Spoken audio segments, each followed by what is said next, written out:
ओम नमः शंभवाय। ओम नमः शिवाय। मूर्खो वदति विष्णाय, धीरो वदति विष्णवे, उभयोस्तु फलम तुभ्यम तुल्यम भावग्राही जनार्दन। मूर्ख विष्णाय कह देता है, विष्णाय नमः कहता है, पंडित विष्णवे नमः कहते हैं, और दोनों का फल बराबर है।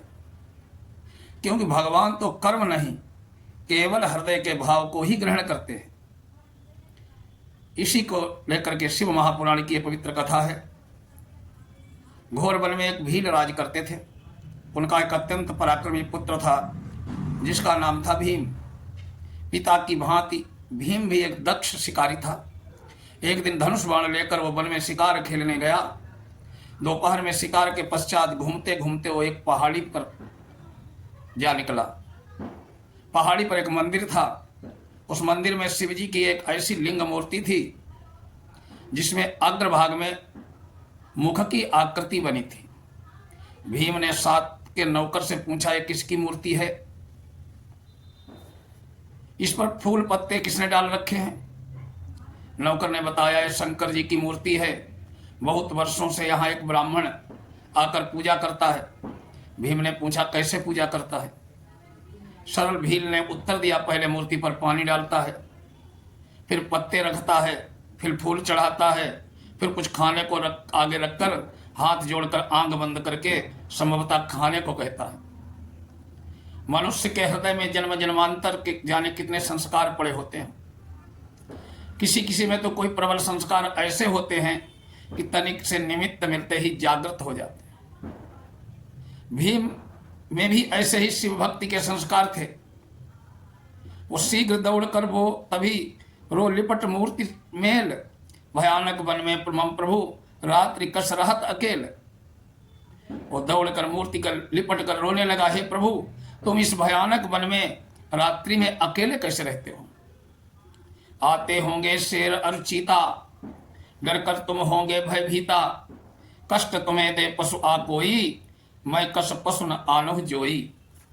यहाँ तो शेर चीते भी आते होंगे, तुम्हें डर लगता होगा, भयभीत हो जाते होगे। कोई पशु आकर तुम्हें कष्ट भी दे सकता है। नहीं प्रभु, मैं किसी पशु को अब यहाँ आने नहीं दूंगा। मैं न यहाँ से जाऊं कब हूँ, रोते रोते भाव अस आहूं। समझा नौकर पागल होई, बहुत कहा घर जाए न बोई। अब अवश्य अब यहाँ से मैं कहीं नहीं जाऊंगा। अपनी भावना के अनुसार भीम रोते रोते कहता गया। नौकर ने समझा कुमार तो पागल हो गया है। उसने बहुत प्रयास किए पर भीम घर जाने के लिए तैयार न हुआ। तेहि पितु नौकर हाल सुनाया, उपेक्षा भाव भीलपुर आया। एक दो दिन ही स्वतः आ जा वही, अकेले गिरि साहस ही बढ़ा वही। नौकर के जा करके उसके पिता को सब हाल सुनाया। बूढ़े भीलराज ने पुत्र की दशा सुनकर स्वभाव के अनुसार उपेक्षा कर दी। बोला, एक दो दिन में सदा ही आ जाएगा। अकेले पहाड़ पर रहेगा तो उसका साहस बढ़ेगा। लिपटा भीम मूर्ति रोवा, रोते रोते संध्या होवा।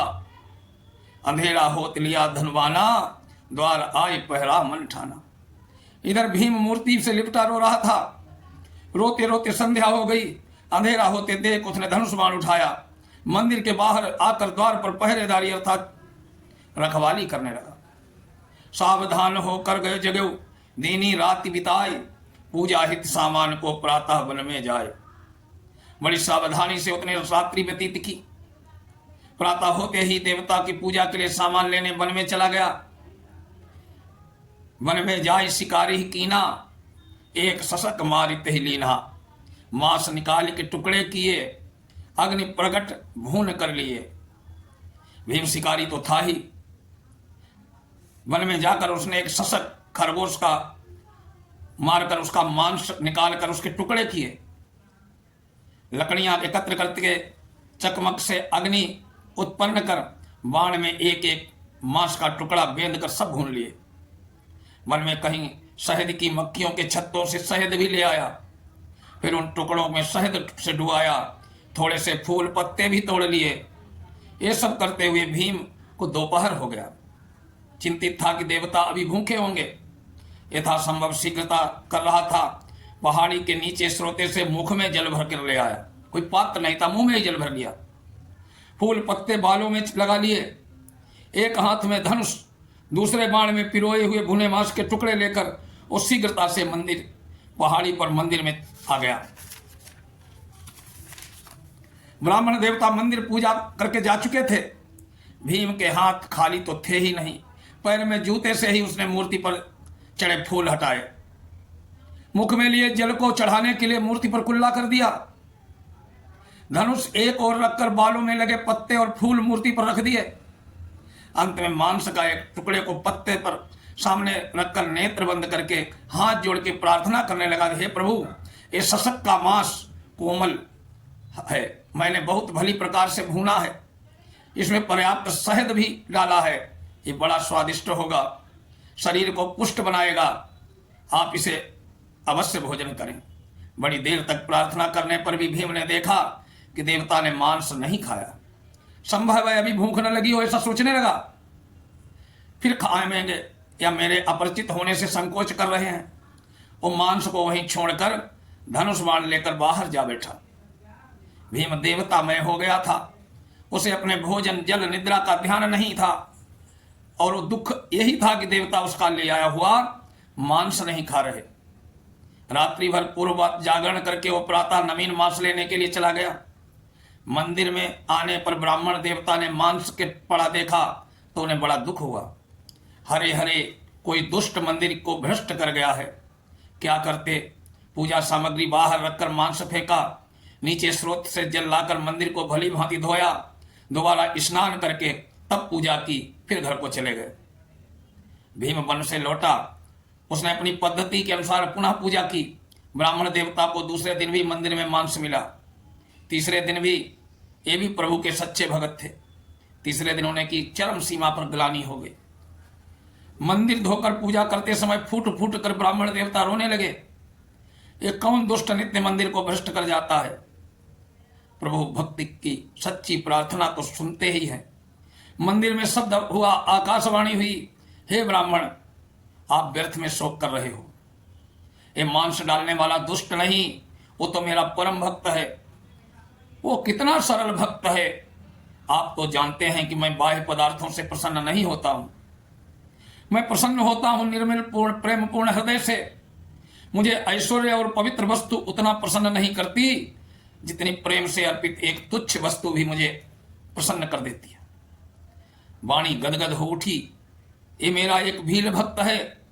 जब वो अपने जूते से मेरे ऊपर से पुष्प पत्र हटाता है तो मुझे ऐसा लगता है कि पार्वती के सुखद स्पर्श का मेरे को अनुभव होता है। जब कुल्ला किया हुआ जल गंगा जी की भांति मेरा शिरोधार्य है, उसके केशों से निकले पत्र पुष्प कल्प वृक्षों के पत्तों की समान बड़े मनोहारी लगते हैं। उसका दिया हुआ मांस मुझे शतरस व्यंजों से हजारों गुना अधिक प्रिय है। आपको उसका प्रेम देखना हो तो कहीं छिप जाओ। ब्राह्मण देवता वहीं मंदिर की आड़ में छिप गए। भीम ने मंदिर में आते ही देखा कि देवता के बाएं नेत्र में रक्त बह रहा है। वो क्रोध और दुख से व्याकुल हो गया। मांसादी एक ओर रखकर धनुष लेकर इधर उधर दौड़ने लगा। किसने मेरे देवता को मारा है? पर कोई पशु भी आसपास न मिला। फिर लौटकर वो धनुष रखकर वन में चला गया।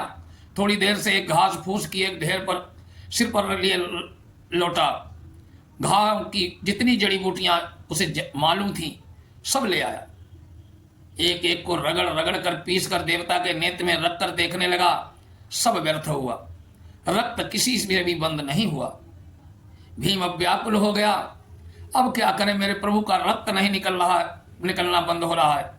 सहसा एक बूढ़े भील की सुनी। एक दवा स्मरण आई। घाव पर मांस लगाने से यदि जहां घाव हो उसी का मांस लगे तो झट ठीक हो जाता है। बिना हिचकिचाहट के बाण की नोक को अपने बाएं नेत्र में घुसाकर भीम ने अपना नेत्र निकाल दिया। नेत्र देवता के नेत्र पर लगाते ही रक्त बंद हो गया। भीम हर्ष से उछल पड़ा। अरे ये क्या! अब देवता के दाहिने नेत्र में रक्त बहने लगा। एक क्षण भीम उलझन में रहा।